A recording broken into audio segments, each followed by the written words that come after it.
Coming up on 5 Minute News. President moved to military hospital after COVID-19 diagnosis. Biden says wearing masks not about being a tough guy.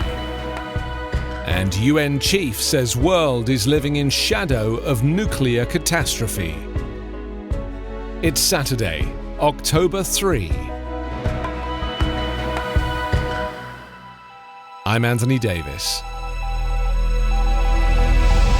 US President Donald Trump was moved to a military hospital for treatment on Friday after being diagnosed with COVID-19 as his administration and election campaign scrambled to adjust to an extraordinary twist in his turbulent presidency.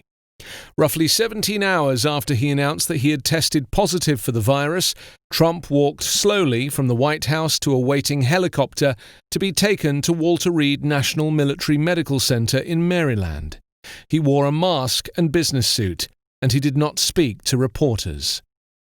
"I think I'm doing very well, but we're going to make sure that things work out," Trump said in an unusually brief video posted to Twitter.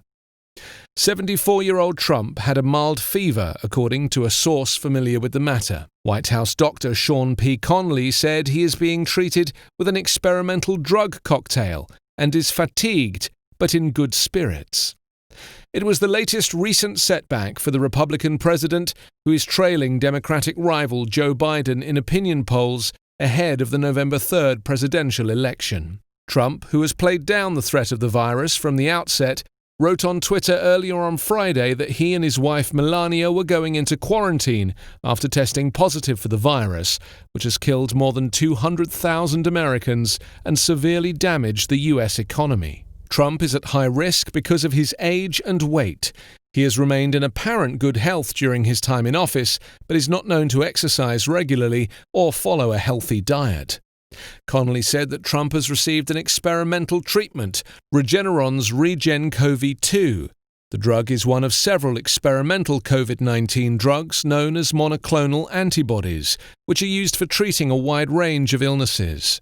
Stocks on Wall Street closed lower as news of Trump's diagnosis added to mounting uncertainties surrounding the election. The president's illness upended his re-election campaign with just 31 days to go until Election Day. The campaign said it would postpone rallies and other events where he was scheduled to appear or take them online. Trump's illness also raised questions about the health of others atop the U.S. government. Vice President Mike Pence, who would take over if Trump were to fall severely ill, has tested negative, a spokesman said. The former Indiana governor is working from his own residence several miles from the White House. Trump did not transfer power to Pence, as other presidents have sometimes done while undergoing medical treatment. House of Representatives Speaker, Democrat Nancy Pelosi, third in line for the presidency, also had tested negative. Democratic presidential nominee Joe Biden said on Friday that Donald Trump's coronavirus diagnosis shows the importance of taking the pandemic seriously, telling Americans that wearing masks is more important than being a tough guy. Biden's remarks as he campaigned in the battleground state of Michigan hours after testing negative twice for the virus served as an implicit criticism of the Republican president. Trump has played down the deadliness of the virus for months, frequently eschews masks, and has held campaign rallies of thousands with little social distancing. Trump's illnesses put even greater attention on the novel coronavirus pandemic, a little more than 4 weeks before the November 3rd election. The president was experiencing mild symptoms and will be off the trail indefinitely. At a Union Hall in Grand Rapids, Biden said he and his wife, Jill Biden, were praying that Trump and the First Lady, Melania, had a swift and full recovery. He delivered the entire speech while wearing a blue medical mask, a departure from prior events, where he typically took off his mask before speaking. "This is not a matter of politics," Biden said. "It's a bracing reminder to all of us that we have to take this virus seriously. It's not going away automatically." During Tuesday's chaotic presidential debate, Trump mocked Biden for wearing a mask at his events, even when he is far away from other people. Trump's diagnosis is likely to reinforce Biden's message about the president's failed response to the disease, which has killed more than 207,000 people in the US, and undermined Trump's argument that the end of the pandemic is in sight. Opinion polls show voters trust Biden more than Trump to handle the pandemic.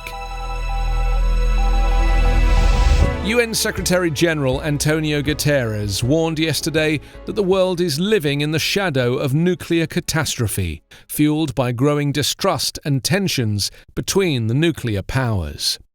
The UN chief told a high-level meeting to commemorate the recent International Day for Total Elimination of Nuclear Weapons that progress on ridding the world of them has stalled and is at risk of backsliding.